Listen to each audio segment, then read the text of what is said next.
வணக்கம் உறவுகளே. இன்றைக்கு நாங்கள் பார்க்க போகிற பதிவு மிக முக்கியமான பதிவு. அதுவும் கனடாவில் இருக்கிறார்களுக்கு மிக முக்கியமான பதிவு. இன்றைக்கு கனடாவின் புதிய அமைச்சரவை பதவியேற்றிருக்குது. ஆகவே அது சம்பந்தமாகத்தான் பதிவை பார்க்க போகிறோம். அதிலேயும் குறிப்பாக இது குடியேற்ற நாடு, குடியேற்ற வாசிகள் கவனம் செலுத்துவது யார் குடியேற்ற அமைச்சர், யார் இமிக்ரேஷன் மினிஸ்டர், அதர் யார், எந்த பின்புலம் கொண்டவர், என்ன ஆளுமை கொண்டவர், அவருடைய ஆளுமைகள், அவர் எடுக்கக்கூடிய நகர்வுகள் என்ன என்பதை பற்றித்தான் நாங்கள் பார்க்க இருக்கிறோம். தொடர்ந்து பதிவிலிருங்கள், மற்றவருக்கும் இதை பகிர்ந்து கொள்ளுங்கள். யூடியூப் சேனலையும் சப்ஸ்கிரைப் பண்ணி ஷேர் பண்ணி எங்களுக்கு ஆதரவை தாருங்கள். மீண்டும் ஒரு முறை வணக்கம். மே 13 இன்றைய நாள் 2025 கனடாவினுடைய புதிய அமைச்சரவையை மார்க் கார்னி அவர்கள் புதிய பிரதமராக தெரிவு செய்யப்பட்ட மார்க் கார்னி அவர்கள் நியமித்திருக்கிறார். இன்றைய தினத்திலே பல்வேறு துறைகளுக்கும் பல அமைச்சுக்கள் நியமிக்கப்பட்டிருக்கின்றன. அந்த அமைச்சரவை பற்றி நாங்கள் பேசப்போனால் பதிவு நீளமாகிவிடும். ஆனால் இன்று எல்லோரும் எதிர்பார்க்கின்ற, இந்த குடியேற்றவாசிகள் எதிர்பார்க்கின்ற ஒரு அமைச்சரவை தான் இமிக்ரேஷன் மினிஸ்ட்ரியை பற்றி கதைப்பார்கள். யார் வந்தது, அவர் என்ன நடவடிக்கை எடுக்கப் போகிறார், இந்த அகதி கொள்கைகளுக்கு என்ன செய்ய போகின்றார், சிட்டிசன்ஷிப் வழங்குவதற்கு என்ன செய்ய போகின்றார், மாணவர்கள் விசாக்களில் இங்கே இருக்கிறார்களா, அவர்களை வெளியேற்றப் போகிறார்களா, விசிட்டர் விசாவில் வந்தவர்களுக்கு வெளியேற்றப் போகிறார்களா, என்ன நடக்கப் போகுதென்றெல்லாம் அங்கலாய்ப்பார்கள். ஸோ இந்த மினிஸ்ட்ரியை தான் எல்லாரும் உற்று நோக்குவினோம். ஏனென்றால் இது குடியேற்ற நாடு. அந்த வகையில் இன்றைக்கு லிபரல் கட்சியினுடைய கேபினட் மினிஸ்டர்ஸ் வந்து நியமிக்கப்பட்டிருக்கிறார்கள். யார் என்று பார்க்க முதல் இந்த மினிஸ்ட்ரி என்னென்று பார்த்தால், ஜென்ரலாக எல்லாரும் சொல்வது இமிக்ரேஷன் மினிஸ்ட்ரி இமிக்ரேஷன் குடிவரவு குடியர்கள் வந்து. அது அப்படி இல்லை, இதுதான் அதனுடைய விரிவாக்கம். Ministry of immigration, refugees and citizenship. இவ்வளத்தையும் சேர்த்தது தான் இந்த மினிஸ்ட்ரி. பெரிய ஒரு மினிஸ்ட்ரி. அதாவது வந்து இமிக்ரேஷன் குடிவரவு குடியகழ்வாளர்களை கையாளுகிறதும், அதோடு அகதிகளை கையாள்வதும், வெவ்வேறு நாடுகளிலிருந்து அகதிகளுடைய அத்தனை விஷயங்களை கையாளுகிறதும், சிட்டிசன்ஷிப் இவர்கள் யாருக்கு குடியுரிமை கொடுப்பது, பிஆர் கொடுப்பது, அனைத்தையும் கையாளுகின்ற ஒரு ஒட்டுமொத்தமான மினிஸ்ட்ரி தான் இந்த ministry of immigration, refugees and citizenship.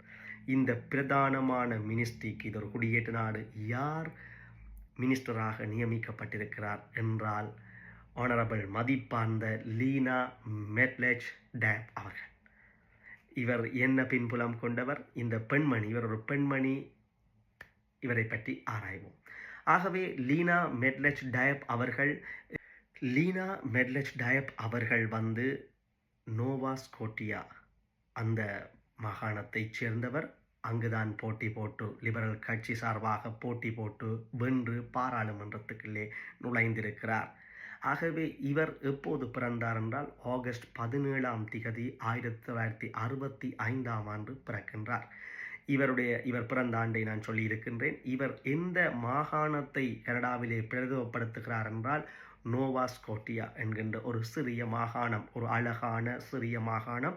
அங்கே நீங்கள் போய் பார்த்தீர்கள் என்றால் நல்ல இடங்கள் இருக்கின்றது. அதிலும் ஹாலிஃபேக்ஸ், அங்கே ஒரு முக்கியமான இடம் வந்து ஹாலிஃபேக்ஸ் வெஸ்டில் தான் இவர் போட்டி போட்டு மெம்பர் ஆஃப் பார்லிமெண்டாக இந்த முறை 2025 ஏப்ரல் 28 நடைபெற்ற தேர்தலில் வந்து நோவா ஸ்கோட்டியாண்டு ஹாலிஃபேக்ஸ் வெஸ்டில் வந்து போட்டியிட்டு பார்லிமெண்ட் மெம்பராக தெரிவு செய்யப்பட்டார். அதன் பின் இன்று, அதாவது மே 13 நியமிக்கப்பட்ட அமைச்சரவையிலே வந்து அவருக்கு மிக முக்கியமான அமைச்சு பதவியான இந்த minister of immigration, refugees and சிட்டிசன்ஷிப்புக்குரிய மினிஸ்ட்ரி அவருடைய தலையிலே சுமத்தப்பட்டிருக்கிறது. பதவி பிரமாணம் பெற்றிருக்கின்றார். அந்த வகையிலே இவருடைய முன்னைய நடவடிக்கைகள் என்ன, இவர் யார் என்று பார்த்து கல்வி தகமையை பார்த்தால், இவர் ஒரு பிரபலமான லாயர். அதாவது வந்து லோ துறையிலே வந்து இந்த சட்ட நுணுக்கங்கள், இமிக்ரேஷன் லோவுகளை வந்து கரைத்து குடித்தவர். அதாவது வந்து லோயராக இவர் படித்து வெளியேறியது மட்டுமல்லாமல், இமிக்ரேஷன் லோவை வந்து அக்குவேறு ஆணிவேறாக இவர் கையாளக்கூடியவர். அந்த வகையிலே இவருடைய அரசியல் பின்புலம் எப்போது தொடங்குகின்றது என்றால், 2013 ஆண்டு நோவா ஸ்கோட்டியாவினுடைய மாகாண சபை தேர்தலிலே ஹாலிஃபேக்ஸிலே நிற்கின்றார்.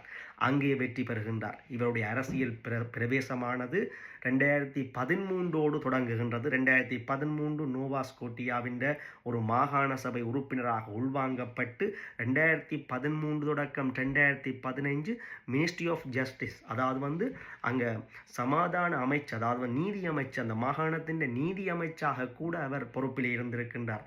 ஆகவே பெரிய ஒரு பதவிகளை வகித்தவர். அதைவிட அங்கே மாகாணத்தினுடைய இமிகிரேஷன் மினிஸ்டராகவும் தொழிற்பட்டிருக்கின்றார்.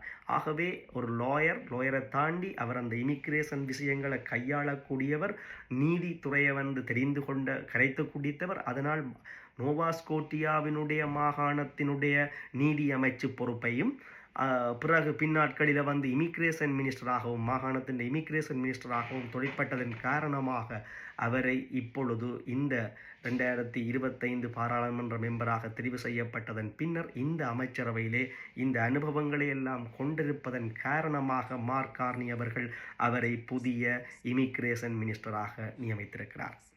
ஆகவே முன்னரே அனுபவம் கொண்ட இமிகிரேஷன் துறைகளிலே அனுபவம் கொண்ட இந்த இமிகிரேஷன் லோவுகளை மிகவும் கையாளக்கூடிய ஒரு அறிவார்ந்த ஒரு நுணுக்கமான ஒரு பாண்டித்தியம் மிக்க அந்த நபரைத்தான், அதாவது மெட்லேஷ் டேப் அவர்களைத்தான் இவர் நியமிக்கப்பட்டிருக்கின்றார்.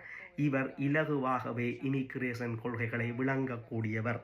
அவருக்கே தெரியும், முன்னர் நியமிக்கப்பட்ட மினிஸ்டர் அவருடைய செக்ரட்டரிகள் அவருக்கு கீழே இருக்கிறவர்கள்தான் இமிகிரேஷனில் அகதிகள் கொள்கைகளில் விற்பனர்கள் எப்படி கொண்டு வரலாம் என்ற ஆலோசனைகளை வழங்கும் பொழுது அதை ஏற்றுக்கொள்வார்கள். ஆனால் இவர் சுயமாகவே ஒரு மாகாணத்தின் நோவா ஸ்கோட்டியாவினுடைய இமிகிரேஷன் மினிஸ்டராக இருந்திருக்கிறார். இமிகிரேஷன் லோவை பற்றி தெரிந்தவர்.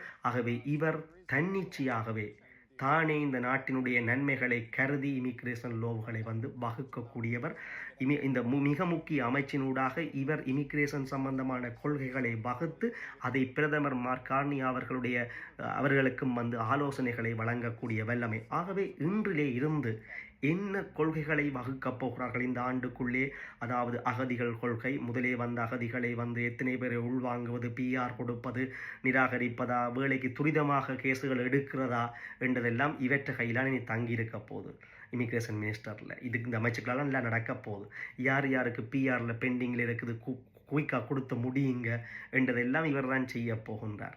அடுத்தது இன்னும் ஒரு விஷயம், மார்க் கார்னி அவர்கள் பிரதமராக பதவியேற்ற ஒரு வாரத்துக்குள்ளேயே ஒரு இமிகிரேஷன் கொள்கைகளை கொண்டு வந்தார்கள்.